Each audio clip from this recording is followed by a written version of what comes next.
नमस्कार, ये आकाशवाणी शिमला है। अब आप राजकुमारी चंदेल से प्रादेशिक समाचार सुनिए। आज के मुख्य समाचार।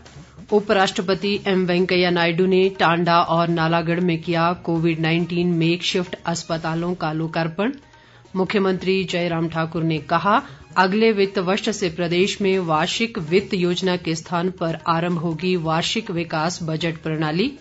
कोविड-19 वैक्सीन के टीकाकरण का दूसरा चरण आज से प्रदेश में आरंभ और प्रदेश में 15 फरवरी से नियमित तौर पर काम आरंभ करेंगे सभी अधीनस्थ न्यायालय।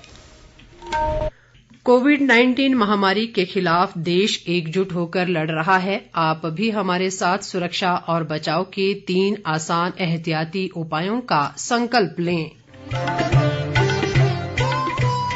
कोविड-19 से बचाव और सुरक्षित रहने के 3 उपाय। मास्क लगाएं, 2 गज दूरी है जरूरी, सुरक्षित दूरी रखें, हाथ और मुंह साफ रखें। अब समाचार विस्तार से। उपराष्ट्रपति एम वेंकैया नायडू ने आज वीडियो कॉन्फ्रेंसिंग के माध्यम से टांडा मेडिकल कॉलेज और सोलन जिला के नालागढ़ स्थित सिविल अस्पताल में नवनिर्मित कोविड-19 मेकशिफ्ट अस्पतालों का लोकार्पण किया। उन्होंने उम्मीद जताई कि इन अस्पतालों के खुल जाने से कोरोना के मरीजों को इलाज में और अधिक सुविधा होगी। मुख्यमंत्री जयराम ठाकुर ने इन मेकशिफ्ट अस्पतालों के लोकार्पण के लिए उपराष्ट्रपति का आभार जताया। इन मेकशिफ्ट अस्पतालों का निर्माण CSIR CBRI रुड़की द्वारा किया गया है। मुख्यमंत्री ने कहा कि इन अस्पतालों का न केवल रिकॉर्ड समय में निर्माण किया गया है, बल्कि इनमें आधुनिक सुविधाएं भी उपलब्ध हैं।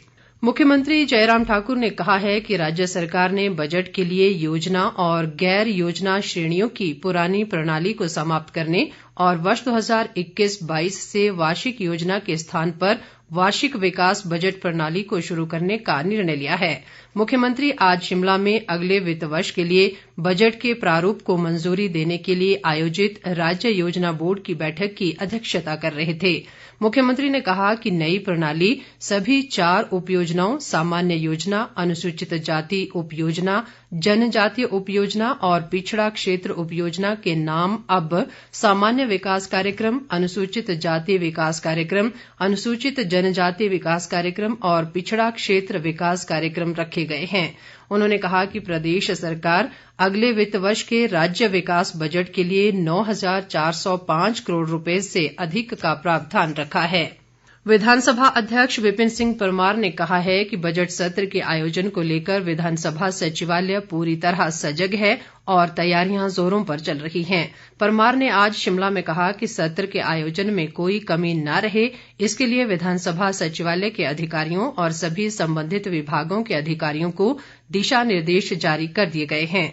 विधानसभा अध्यक्ष ने कहा कि 26 फरवरी से आरंभ हो रहे सत्र के दौरान कुल 17 बैठकें होंगी। राज्यपाल बंडारू दत्तात्रेय का 26 फरवरी को सदन में अभिभाषण होगा, जबकि मुख्यमंत्री जयराम ठाकुर 6 मार्च को सदन में वर्ष 2021-22 का बजट पेश करेंगे। उन्होंने कहा कि बजट सत्र के लिए बड़ी संख्या में विधायकों के प्रश्न विधानसभा सचिवालय को मिल रहे हैं। स्वास्थ्य मंत्री डॉक्टर राजीव सैजल ने कहा है कि प्रदेश की जनता को बेहतर सड़क सुरक्षा, गुणात्मक शिक्षा और स्तरोन्नत स्वास्थ्य सुविधाएं उपलब्ध करवाना प्रदेश सरकार की प्राथमिकता है। सैजल आज कसौली विधानसभा क्षेत्र की ग्राम पंचायत जाडली में विभिन्न विकास कार्यों के लोकार्पण के बाद जनसमूहों को संबोधित कर रहे थे। उन्होंने इस मौके पर स्तरोन्नत राजकीय वरिष्ठ माध्यमिक पाठशाला जाडली का विधिवत शुभारंभ भी किया। स्वास्थ्य मंत्री ने कहा कि सरकार विभिन्न क्षेत्रों के विकासात्मक मांगों को चरणबद्ध आधार पर पूरा कर रही है। उन्होंने ये भी कहा कि विकास के लिए धन की कोई कमी नहीं है। प्रदेश भाजपा अध्यक्ष व सांसद सुरेश कश्यप ने कहा कि प्रदेश में किसान आंदोलन का ज्यादा प्रभाव नहीं है। उन्होंने आरोप लगाया कि मात्र कांग्रेस के नेता इस आंदोलन पर अपनी राजनीतिक रोटियां सेक रहे हैं। सुरेश कश्यप ने आज शिमला में एक बयान में कहा कि वास्तव में कांग्रेस मुद्दा विहीन है और अपने आप को जीवित रखने के लिए किसान आंदोलन का सहारा ले रही है। राष्ट्रीय कृषि और ग्रामीण बैंक नाबार्ड वर्ष 2021-22 के दौरान हिमाचल को विभिन्न विकासात्मक कार्यों के लिए 2500 करोड़ रुपए से अधिक का ऋण देगा। ये बात बैंक के कार्यकारी मुख्य महाप्रबंधक दिनेश कपिला ने आज शिमला में एक पत्रकार वार्ता में कही। दिनेश कपिला ने कहा कि नाबार्ड शिमला के रिज मैदान पर 12 से 14 फरवरी तक 3 दिवसीय उड़ान मेले का आयोजन करेगा। इस मेले में प्रदेश के लगभग 20 स्वयं सहायता समूह और किसान उत्पादक संगठनों द्वारा बनाए गए उत्पादों को प्रदर्शनी व बिक्री के लिए रखा जाएगा। उन्होंने कहा कि नाबार्ड ने प्रदेश में 59,000 स्वयं सहायता समूहों का गठन किया है। आगामी वित्त वर्ष में बैंक इन समूहों को 15 करोड़ रुपए की मदद देगा। प्रदेश में कोविड-19 से बचाव में जुटे प्रथम पंक्ति के कर्मियों के लिए आज से टीकाकरण का दूसरा चरण शुरू हो गया है। राष्ट्रीय स्वास्थ्य मिशन के निदेशक निपुण जिंदल ने बताया कि पुलिस, केंद्रीय सशस्त्र पुलिस बल, शहरी विकास, राजस्व और पंचायती राज विभागों के लगभग 48,000 फ्रंटलाइन कर्मियों को दूसरे चरण में टीकाकरण के लिए चिन्हित किया गया है। इस बीच माइनस तापमान के बावजूद लाहौल स्पीति के केलंग और काजा में आज दूसरे चरण का टीकाकरण अभियान चलाया गया। जिला के मुख्य चिकित्सा अधिकारी डॉक्टर पलजोर ने बताया कि लाहौल स्पीति के लिए दूसरे चरण के टीकाकरण के लिए कोरोना वैक्सीन की 600 डोज आई हैं। कोरोना महामारी के मामलों में आ रही लगातार कमी को देखते हुए प्रदेश में सभी अधीनस्थ अदालतें 15 फरवरी से नियमित तौर पर काम करना आरंभ कर देंगी। प्रदेश हाईकोर्ट ने इस संबंध में अधिसूचना जारी कर दी है। अधिसूचना में कहा गया है कि संबंधित सिविल व सेशन डिवीजन के जिला व सत्र न्यायाधीश इन अदालतों में कोरोना से बचाव को लेकर केंद्र व प्रदेश सरकार द्वारा समय समय पर जारी दिशा निर्देशों का कड़ाई से पालन सुनिश्चित करेंगे। कृषि मंत्री वीरेंद्र कंवर ने कृषि उपज मार्केट समिति शिमला व किन्नौर की ओर से आज शिमला में मुख्यमंत्री जयराम ठाकुर को 21,05,823 रुपए का चेक भेंट किया। ये राशि भट्टाकुफर शिमला फल मंडी में भूस्खलन से पिछले साल 20 जुलाई को बागवानों और किसानों को हुए नुकसान की भरपाई के लिए दी गई है। मुख्यमंत्री ने इस मौके पर कहा कि प्रदेश सरकार हमेशा ही बागवानों और किसानों की हितैषी रही है तथा प्राकृतिक आपदा की स्थिति में उन्हें उचित मुआवजा प्रदान किया है।